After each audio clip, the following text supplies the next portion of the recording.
You are certain you remember nothing of this place? Oh, nothing that would help us. Tell me, brother, why exactly are we doing this? I do not know. Oh, that's comforting.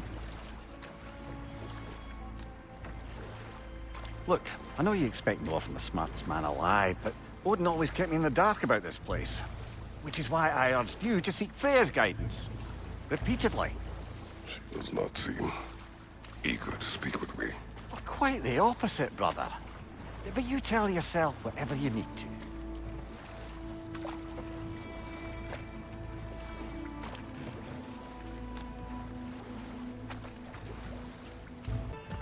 Perhaps the last remaining pocket of Asgard. Something unreal about it, though. At least this part seems peaceful. We should have a look around. You truly believe Freya would have aided us in this? Aided us, talked sense into you. Win-win either way, really. I certainly can't see how there's any benefit to avoiding her. I am not avoiding her. Brother, you've gone to bloody Valhalla to avoid her. At least be honest with yourself. It is not her I'm avoiding. I value Freya. Well, that I believe. And nice to hear you admit, frankly. I think she values you as well, in her way. She finds me useful. It is not the same. Is that really what you think?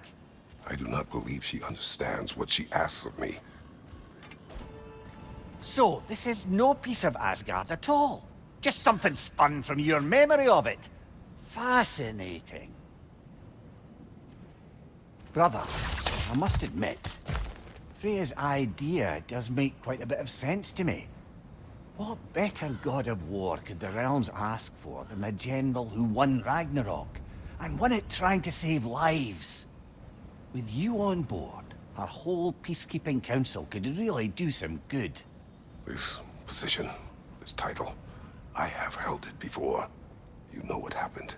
She knows what happened. Of course we do. But why should who you used to be matter more than who you are now? Can't you see how far you've come? However far I have come, I have done it running from that life, that title, that throne. Aye. I suppose this is about how you remember Jotunheim, eh? I do agree with you about Freya's council. It is a noble idea.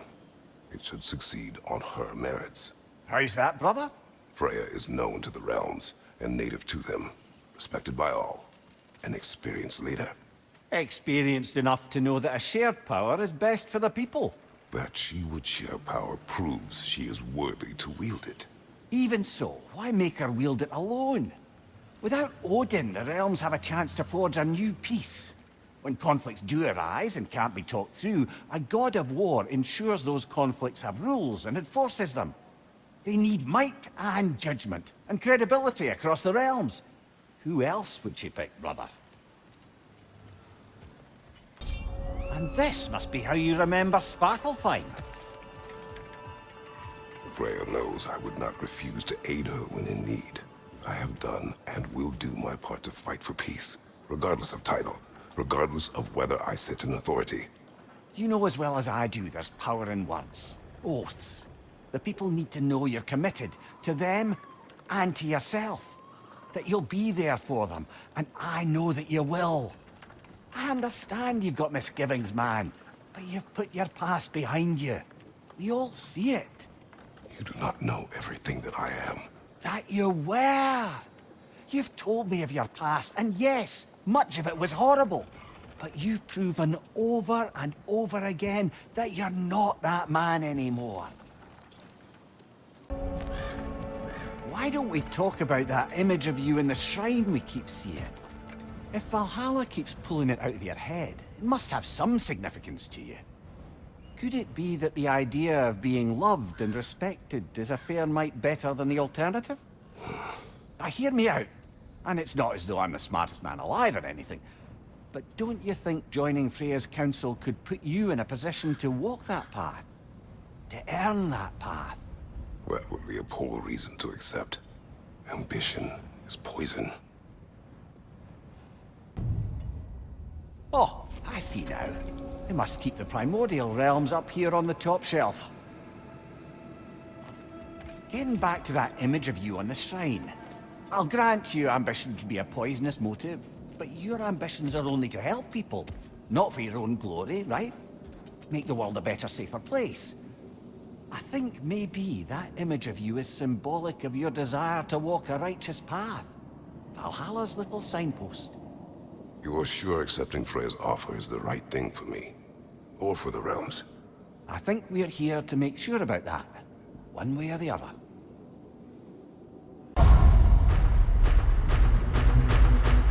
You sent the invitation in the first place? Yes. His voice echoes in the halls. There's no mistaking it. So it's Tyr's game you're playing? This is all his idea? A game is not his purpose. There is something here I must see through. And what is that exactly? Process. All right. If it's helping, I trust you both. We all do. As we trust in Valhalla. Even after what it did to you. I knew the rules and chose to break them. I regret nothing. Be back. It seems like you're making progress, whatever you're doing in there. Perhaps. Listen, I know I made you feel like we expected more of you than you could give. And I just want you to know, I'm not asking you to change how you are or who you are. We had to break the old world to build a new one. Picking up the pieces and putting them together stronger. It's a rare opportunity. You made a difference here. In some circles, a symbol of change. On many days, just knowing that you're a part of the Council is enough. And other days? You've earned a voice. How you use it is up to you.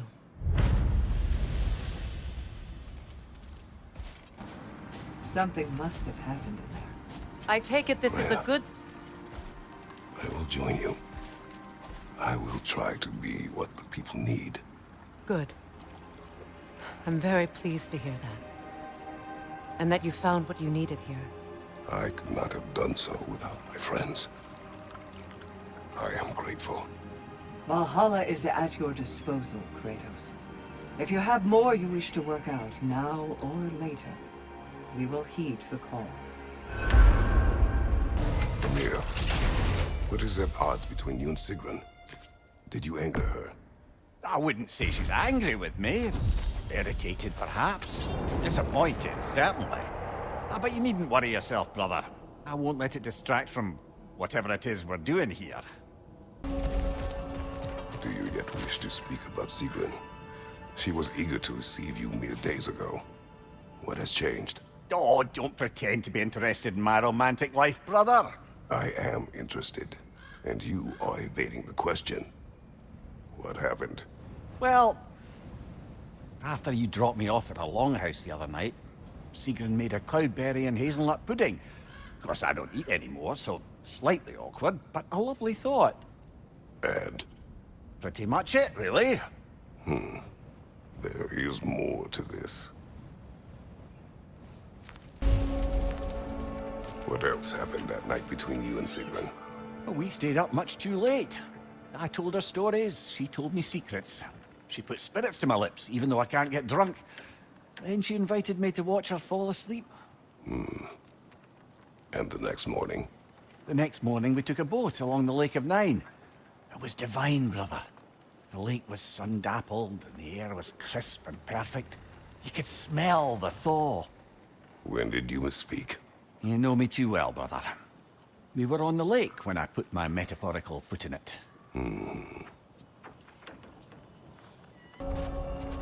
Mimir, tell me, what happened between you and Sigrun on the lake?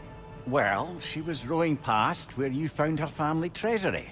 Where we learned she cursed her brother over forbidden love. That's right. And as we rowed by, I remember feeling grateful that the place was now deep underwater where she couldn't see it. And at that moment, she turned to me, and she said, I think, Mimir, I might be smitten with you. I think maybe I want to kiss you. Indeed, brother. I mean, there's always been more to us than there's been the opportunity to explore. So much unspoken, beneath the surface. For her to name it so boldly, it took me a bit off guard. You and Sigrun. I am still waiting for the part where you spoke. In my defense, I only told her the truth as it struck me in the moment. I told her my feelings for her were deep as Ram's Hall and had been for as long as I'd known her. But just then a kind of revelation came over me. A sudden cold clarity that it was vanity to imagine that I, as I am, could be enough for her as she is. So I heard myself tell her that I didn't think I could give her what she needed. Now, I am mad at you. Pile on, brother. I deserve it. So, you told Sigrun you could not give her what she needed. You spoke out of cowardice. Aye, obviously. But as prospects for terror go, can you imagine knowing all along you're not enough for someone? And then living out their slow realization of that truth? I admit it chilled me to the bone. You presume to know how she will feel in the future. Why discredit her wishes and yours in the present? I just can't pretend not to know better. She's romanticized the idea of us. Certainly I've done the same. But is that anything to build a future on? I mean, look at me, brother. Be practical. If anyone else disparaged you as you disparaged yourself, I would wish to strike them with an axe. Now, back to Sigrun and your low opinion of yourself. Look, brother. I don't apologize for wanting her to have someone who can be everything to her. She deserves the best. Then why should she not deserve the smartest man alive? Sometimes I think you've come too far, brother. Did I overstep? No, Kratos. I appreciate your point. And to be fair, if I was so right, then why am I so angry at myself?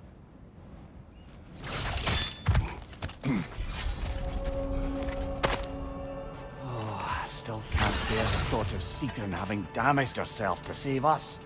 Or having damaged her connection to Valhalla, which she'd doubtless say was worse. Will there be consequences beyond her injuries? I don't suppose I can be sure of that either way. But I'm certainly going to begin worrying about it now. Thank you kindly. Sigrun has been important to you for as long as I have known you. What happened in the beginning? Oh, it's a typical enough story. A boy meets girl, girl fulfills her ambition to transcend the physical plane and become a Valkyrie of Valhalla. One day, Sigrun quietly arrived from Fjoturlund and began serving as Freyas' handmaiden while she undertook training for the sisterhood. I don't even think we were introduced. I just see her around the court. Of course, I observed her loveliness and impressive stature long before we fell to talking. But we seemed cut from different cloth, I suppose. Never occurred to me we'd get along as well as we did.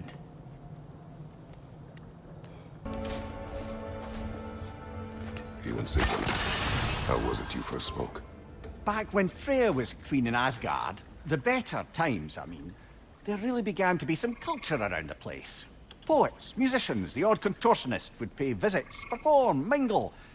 On one occasion, I'd taken a seat expecting to see this balladeer of the lowlands, when Sigrun walked in. Somehow more stunning than I'd ever seen her. And when of all places she chose to sit next to me, well, a lot of very interesting things happened very quickly. But I may need to collect my thoughts while you get us killed again. Let us get back to your memories of Sigrun. She sat beside you. Yes, she chose to sit next to me. No big thing, really.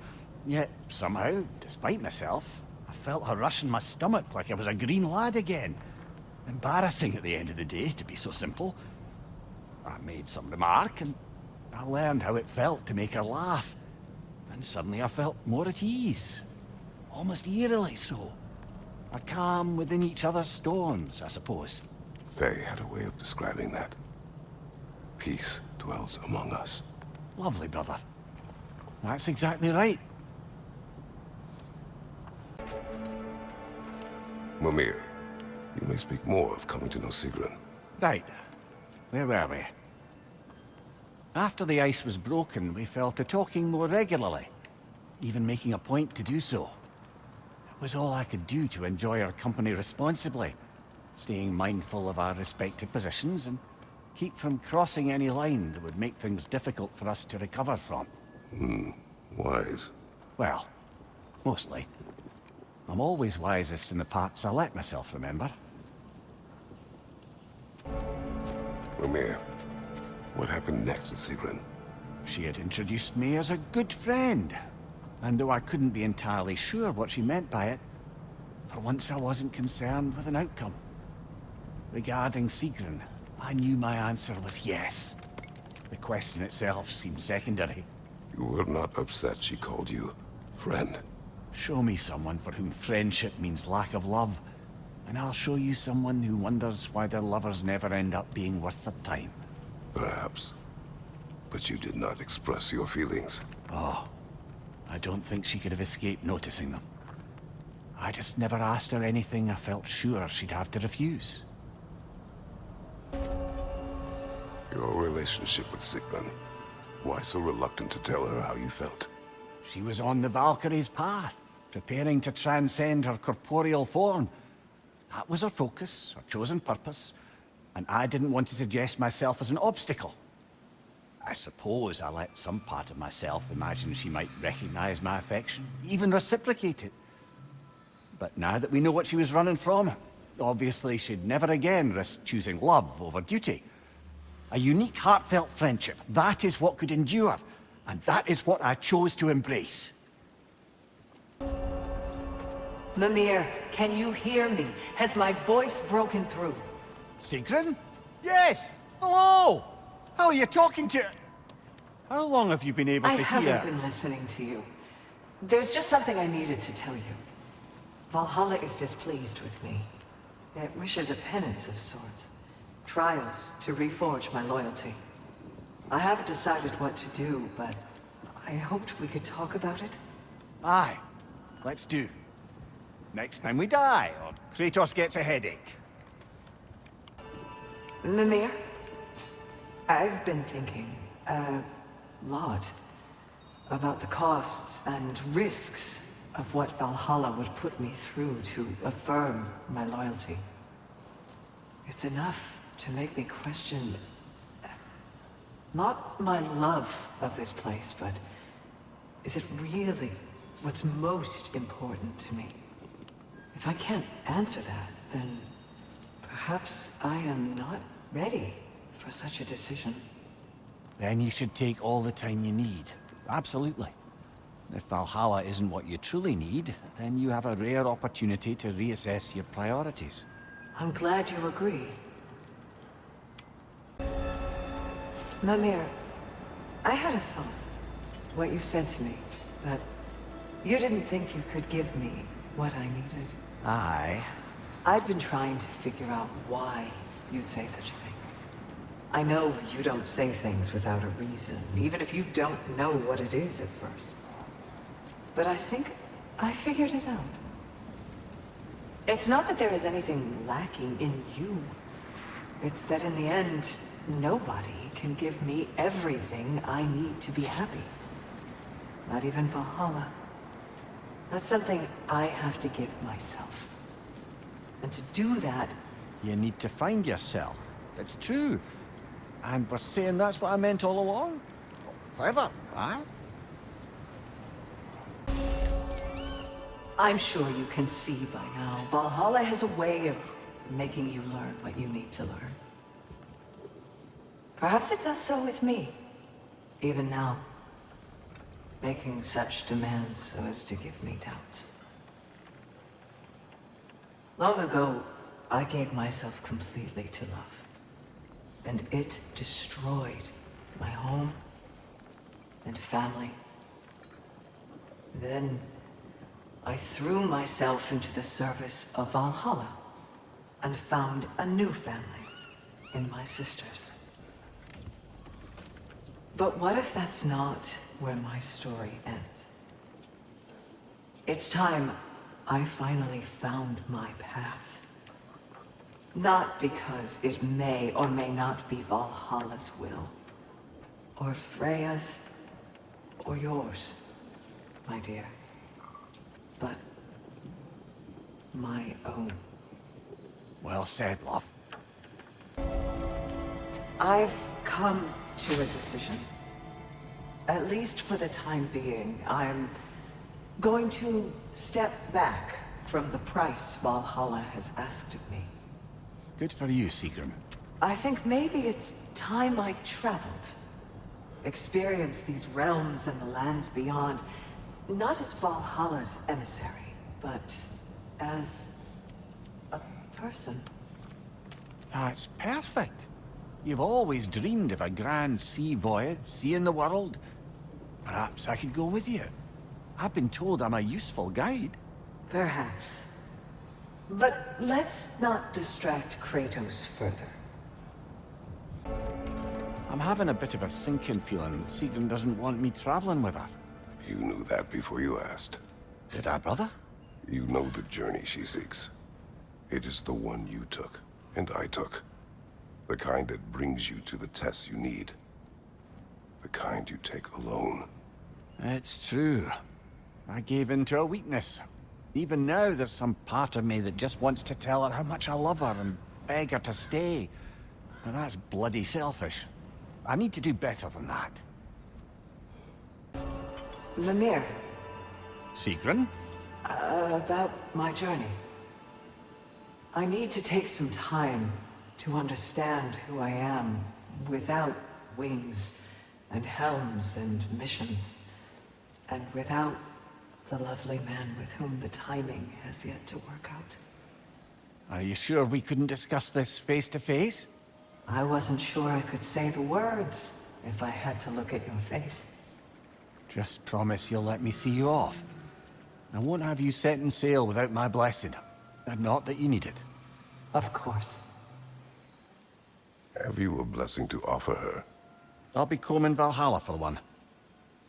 A memory of Vanaheim now. Brother, I beg you not to remember the exploding plants.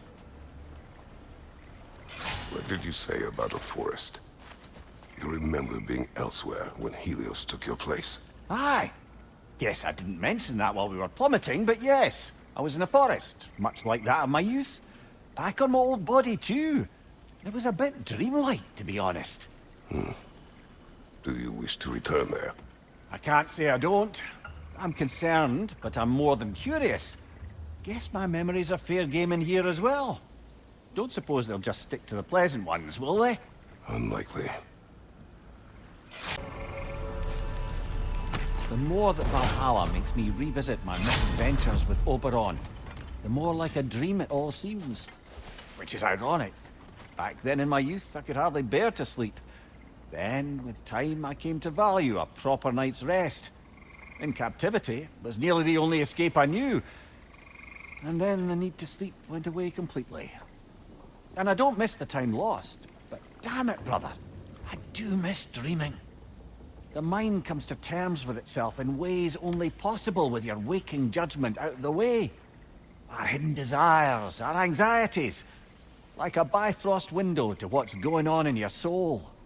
And Valhalla does the same. Aye. And I don't think I realized how much I needed it.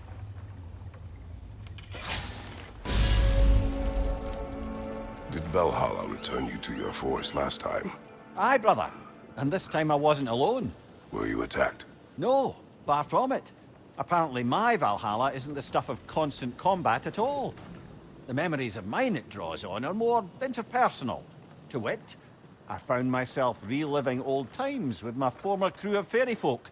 Cobweb, mustard seed, the whole pack of ne'er-do-wells. Such warm greetings for their old ringleader, like nary a day had passed. Sounds pleasant. Rather was, to be honest. I remain suspicious, but if this process is doing something for you, I remain open to seeing what it has in mind for me.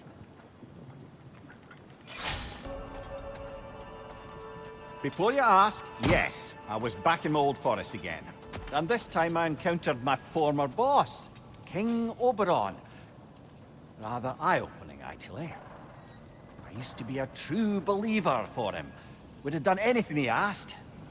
But now I see through all that charisma and feigned wisdom down to the small, hypocritical tyrant I know him to be. Wait till I tell you what he put me up to regarding a particular magical flower. You wish to tell a story of your first master? Aye. Seems to be the very story Valhalla has me reliving, in fact. Oberon fancied himself a romantic, you see. Always claimed that love was more important to him than anything. One time, he led his entire entourage on a journey to attend the wedding of some duke or other, near your old neck of the woods. The groom, this lordly prick, had conquered a warrior queen and was marrying her as part of terms for peace.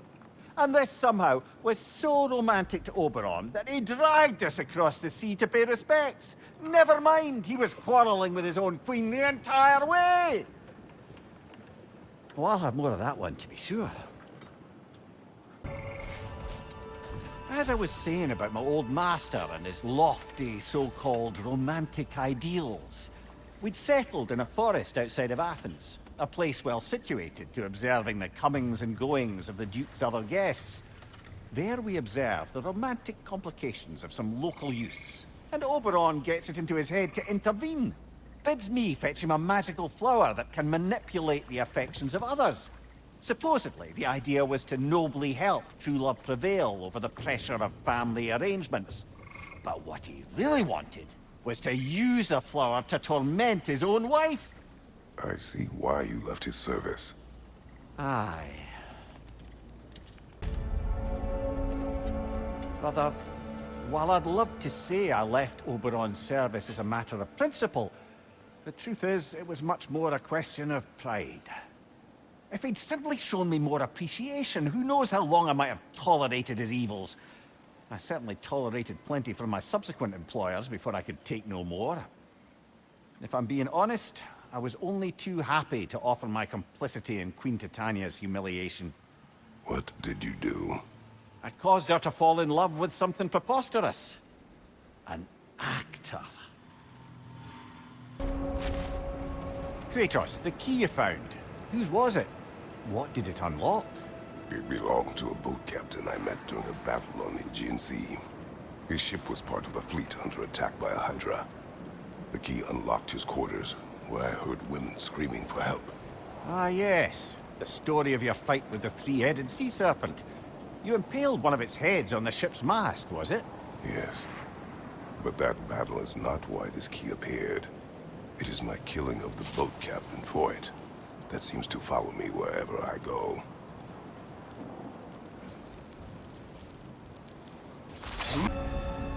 Kratos, about this boat captain. If you needed his key to save others, why does it seem to bother you so? Your actions in this case seem justified. The captain was swallowed by the Hydra before I was able to kill it.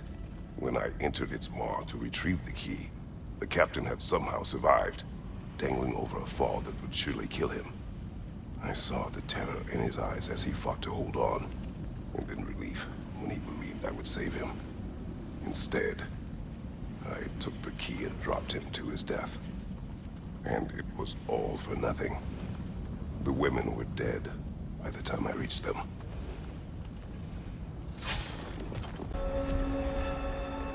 Brother, you've told me many times of mortals you killed when in the god's service. What is it about this boat captain? It would have cost me nothing to show him mercy. His life was in my hands. To be so casually cruel, This man did nothing to me, and I treated his life as nothing. He was not a god who'd manipulated me nor bound me in service. I cannot hide behind my thirst for revenge.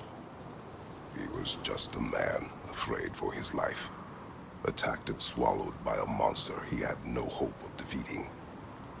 But the Hydra was just an animal. I showed him what a true monster looked like.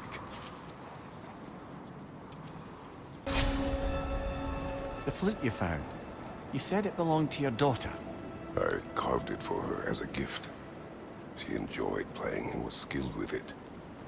It was a song she would play, one I used to remember every note of.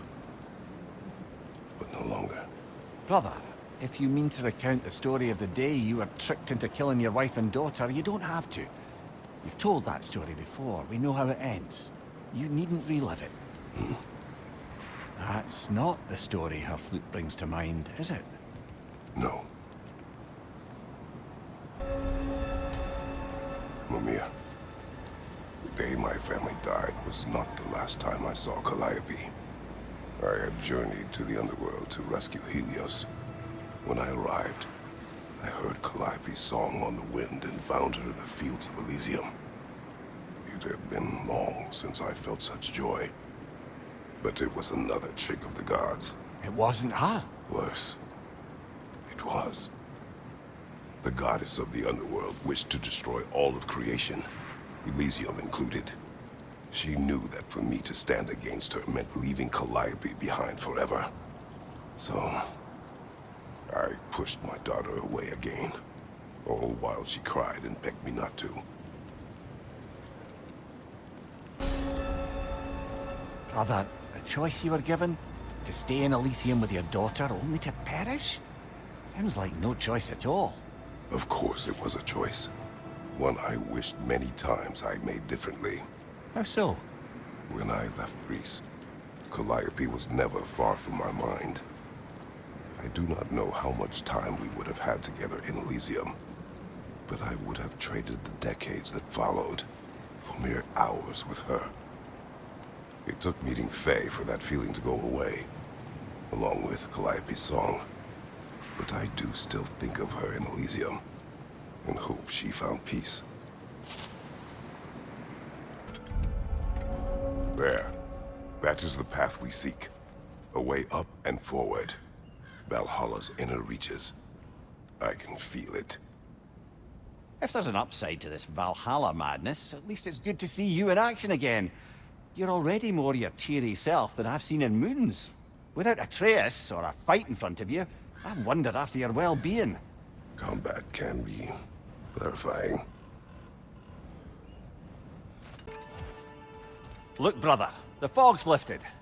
Valhalla's becoming more open to you, perhaps. So much to see in the distance there.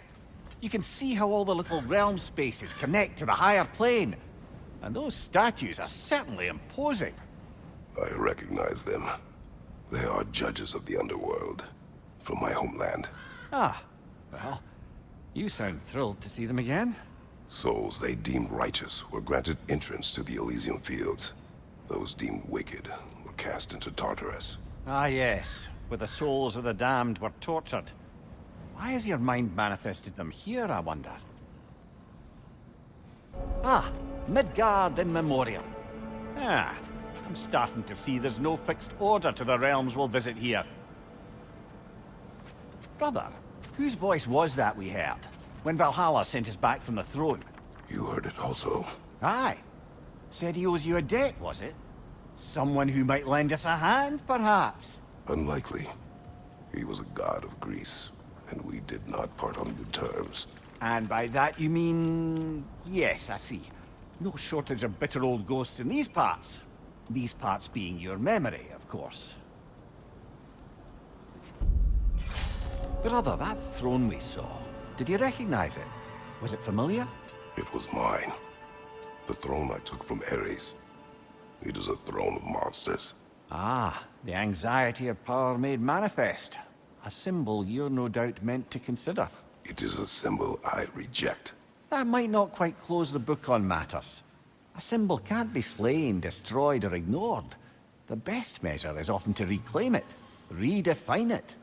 Remind us it's not the throne, but the god who sits in it.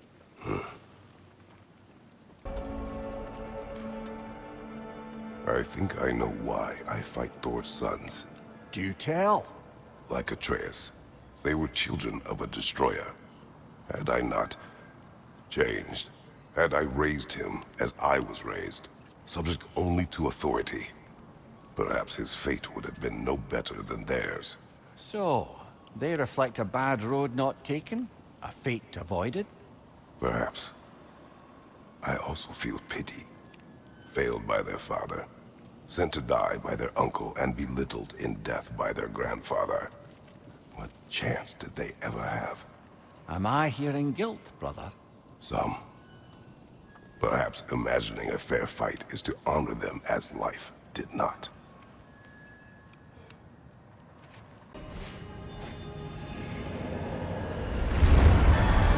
Kratos, glad to see you're back inside. It seems Valhalla has arranged something special for you in the throne room.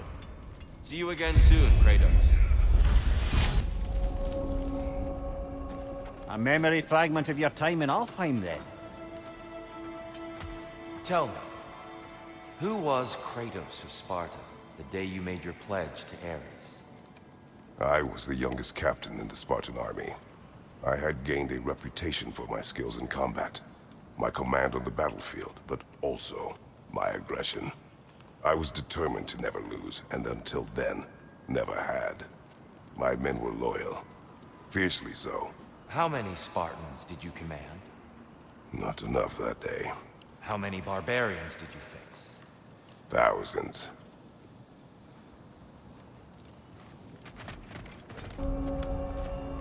Dear, why help prepare me to take your old position? Why not fulfill it yourself? You seem capable. To the mortals of these realms, I am an ancient myth, long out of mind. The days I could hope to unify these realms are long past. But they see you as the hero of Ragnarök. You are known and respected. And from what I have seen, you're the most qualified by far. You need only be ready.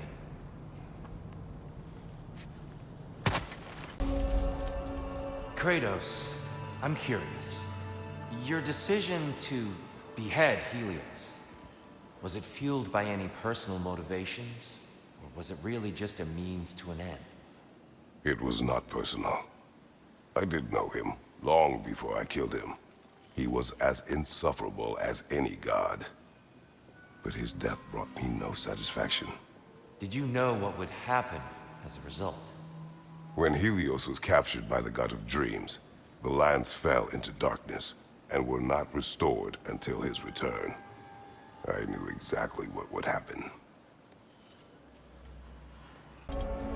Kratos, I hope you'll forgive me for overhearing. But before you first found your way to me, you were grappling with the symbolism of your former seat of power. May I offer a perspective? You may. Before I became God of War, I felt as hesitant as you do. I feared that taking the throne would only validate Odin's power hierarchy, which even then I didn't trust. But I decided I could wield a better influence on the inside than on the outside. There are many ways to lead, and not all of them involve ruling. The throne and the office are only what you bring to them.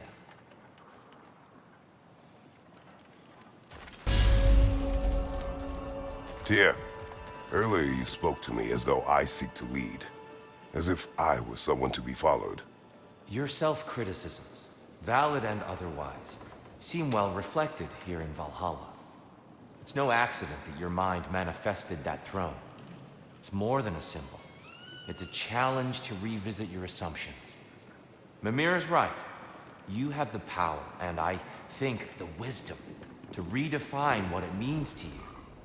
To assert that power is to prove to yourself that the chair doesn't change you, doesn't make you a new person. Not if you know who you are and why you serve. Greetings, friends.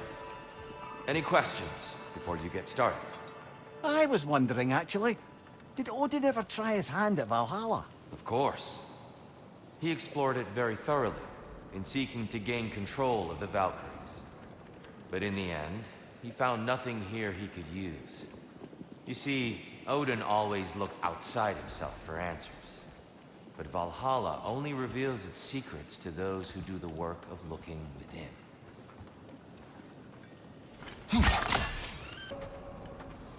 Kratos, how well did you know the Black Smith's daughter? Pandora. She reminded me of my own daughter, who I lost long ago. I'm sorry, Kratos. Even at your most vengeful, you must not have wanted to see harm come to her. Pandora was innocent.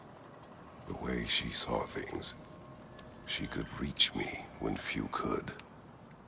She deserved better than to be a pawn, sacrificed in a game of gods. Your regret is palpable. But thank you for letting yourself remember. That is important. Glad to see you back, Kratos. Perhaps you are finding a truth similar to the one I discovered so long ago. That as we desire to project peace in the world, it becomes necessary to honor and satisfy the fighter within us. Valhalla remains available to you as you need it. As do I. I will see you soon, Tyr. I do not doubt it. Welcome back, my friends. Any questions as you go? I've one. We were told only those who had died could enter Valhalla. But I don't ever recall hearing when you died. A bit of a technicality, to be honest. It involved a workaround to regain the arm Garm bit off. Really only glancingly involved the underworld, but Valhalla seems to count it, I suppose. Tyr, when you came here long ago, was it for this same decision? Not exactly. I was already god of war when I began the process. I was having a crisis of sorts. Doubting my abilities, my resolve. Doubting I could live up to the way some saw me. I was thinking of walking away. But then I learned of this place. I knew I owed it to myself, and to the Nine Realms, to take the challenge, to look within, and find my truth. Lucky thing. Without you keeping Odin in check as long as you did, I can only imagine how much worse things might have turned out. Your first wife, Lysandra, you said she saw possibilities in you that you didn't. She suggested I did not have to be who I had chosen to be. That the carnage and suffering I inflicted on those my army conquered was a choice. That there was another way. I refused to see it then, thinking it was my duty to annihilate all that stood in the way of the Spartan Empire. I believed leaving foes alive simply invited potential uprisings later, that enemies could never be turned to friends. I was wrong. Lysandra was clearly important to you. Why did you say your feelings for her were complicated? Because she was a good wife, and I was not a good husband. I refused to listen, to heed her advice. I commanded armies, had responsibilities to them I thought greater than those to her. But that was hubris, an ambition. The truth is, it never even crossed my mind to consider her advice or needs. So, when I think of her, I can only see my failures. She deserved better from me. And that was long before my oath to Ares led to... All that was to follow. I understand, brother.